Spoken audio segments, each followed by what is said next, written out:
It's finally time for another review.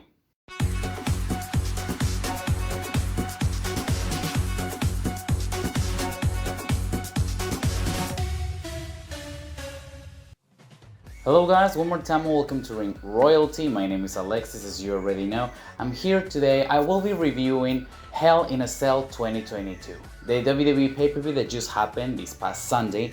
There were two matches involving women and I will talk about each of them. It's been a while since I've done a review. Last month I did not review WrestleMania Backlash just because there was only one women's match, but it was still pretty enjoyable, the I Quit match between Charlotte and Ronda, but this time around we just have two. Before starting, I want to point out how unfortunate it is that no SmackDown women was featured in this pay-per-view. Then again, with all the drama surrounding Sasha and Naomi that happened, and if you haven't seen my opinion about that, it will be over here, the SmackDown women's division is in a messy situation.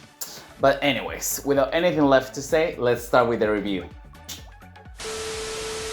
The first women's match of the night, and actually the opener of Hell in a Cell, was the Raw Women's Championship Triple Threat match. Bianca Belair defending the title against Asuka and Becky Lynch. I was convinced that this match would be a banger just looking at the people involved in it, and I wasn't wrong. It was so great. There were so many innovative spots between all three competitors. I think in most triple threat matches, one of the competitors is always outside the ring and the other two go at it like in a one-on-one situation. This time around we had that, but also many different spots where the three women were involved, and I think that was great. Also, the pacing of the match was fantastic. Triple threat matches can be a little bit messy at times or have some wonky spots. This was not the case at all. Both Bianca and Becky had amazing chemistry, but Becky had chemistry with Asuka as well, and just all of them had a lot of chemistry together. I think that helped a lot the hype of the match. I think the flow was really good. And being fully honest, I'm gonna tell you from the get-go, I am not going to critique anything about this match because I enjoyed it a lot. For me, it was amusing. Let's talk about some spots that I liked. The first one was the buckle bomb from Bianca to Asuka. It looked devastating. Then Asuka, when she turned on the Saiyajin mode, like in Dragon Ball Z, it was so awesome to see how she was punishing Becky with back fists, slaps, kicks. She was on beast mode for sure, and that's the Asuka I enjoy watching, and I think many people really miss this Asuka. What's more, I love Asuka's double ankle lock when she hooked both Bianca and Becky into that submission hold. I don't think we have seen a double ankle lock, especially in the women's division, so I am all for creative and innovative spots, and this was one of them. It was so funny to me as well how Bianca and Becky were both selling and just clutching on their knee and not being able to walk correctly because of the damage that was done to their ankles. That was fantastic. That's storytelling at its finest. And this match had a lot of that. Becky Lynch is now delusional after losing the Raw Women's Championship, and that character was definitely portrayed in this match. During the whole match, she tried to get either Bianca or Asuka in a one-on-one situation, throwing the other outside the ring, and it was very clever because she was the only heel in this bout, so it made a lot of sense. Becky Lynch always doing an amazing character work during her matches. That's something we have to give her huge props for. As usual, WWE did an amazing job at showcasing Bianca Belair's athleticism and strength. She was shining throughout this whole match, and I wouldn't have it any other way. She's the rising star, she's the Raw Women's Champion, and she's proving why every time that she steps in the ring. So kudos to Bianca Belair, doing an amazing job as well. There were some very clever false finishers. Asuka appeared out of nowhere and saved Bianca Belair twice during this match, and I found it so funny how Corey Graves pointed that out, saying how Bianca should buy some drinks to Asuka after the match for saving her ass twice. Now, even though all of them had great chemistry, like I previously mentioned, the exchanges that I liked the most were the ones between Becky and Asuka. I just feel like their chemistry is in another level. Maybe they have worked so many times in the past that they just know each other's moves to perfection, but I think it was so awesome that we have both of them kind of like helping to elevate Bianca's match, because whether Bianca was inside the ring or not, everybody was still invested in what was happening in the ring. And that was completely evident when the crowd started chanting "This is awesome," not once but twice. At the end of the match, Becky Lynch hit another manhandle slam on Asuka. This time was Bianca the one who threw Becky out of the ring to steal the pinfall and get the victory to retain her Raw Women's Championship. Once again, storytelling at its finest. It was so clever that in the end, Bianca used Becky Lynch's strategy during the whole match to pick up the victory. I am a bit upset that Asuka has just returned and she was the one eating the pin, but maybe it's because they want Asuka to participate in the Money in the Bank ladder match later, and maybe Becky against Bianca will have another one-on-one rematch at the next pay-per-view. Who knows? I feel like for the time being, it looks like Becky and Bianca's rivalry will continue, but as a one-on-one match this time around. And I am happy with that. I mean, they both have delivered, like they delivered at WrestleMania, and I have reviewed that over here if you haven't watched it, and they surely won't disappoint. The EST is still the queen of the Raw Women's division, and I think it was a very well done match with a lot of exciting spots. It got the crowd not only there but also around the world watching in their homes very hyped, and they delivered just so well. They ate that match. And I am so happy that all of them got enough time to shine. It was a lengthy match and that Bianca Belair actually retained the Raw Women's Championship. So kudos. Nothing to critique about this triple threat match.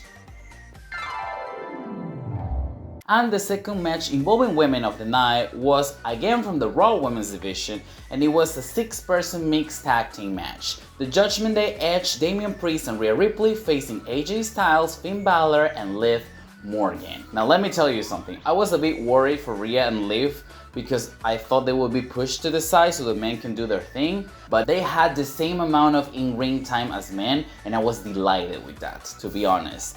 Rhea Ripley's attire was completely different from what we are used to, but I guess that's what we needed to see because now Rhea Ripley is a heel and she's in a new faction. I think it suited her pretty well. And something that I want to point out, I'm not sure if you noticed, but Bianca Belair and Rhea Ripley were showing legs for the first time in a while. Anyways, let's get right into the match.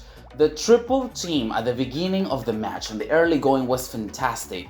Finn Balor, AJ Styles and Liv Morgan doing this triple thing maneuver on Rhea Ripley, it just hyped me up a lot. It was so nice to see the women starting the match actually, so kudos for that as well. I think Liv Morgan's facial expressions help a lot. The way that she looks and the way that she screams during her matches show how passionate she is, and it also helps with the selling. Rhea Ripley is a beast in the ring, and having Liv Morgan selling us her pain through her facial expressions is gold to me. That headbutt Rhea connected on Liv just on the first minute of the match looked devastating. Liv looked rocked. After a couple of minutes of the girls being in the ring, then we got to the men, and the men did their thing. I mean, they were excellent superstars, all of them. So I think it was going to be a great match after all, whether you were into men or women's wrestling, and low-key it was also very visually pleasuring. I mean, we're talking about AJ Styles, Finn Balor and Edge. Two things that I noticed from this match, first of all, is the support Liv Morgan has from the WWE Universe.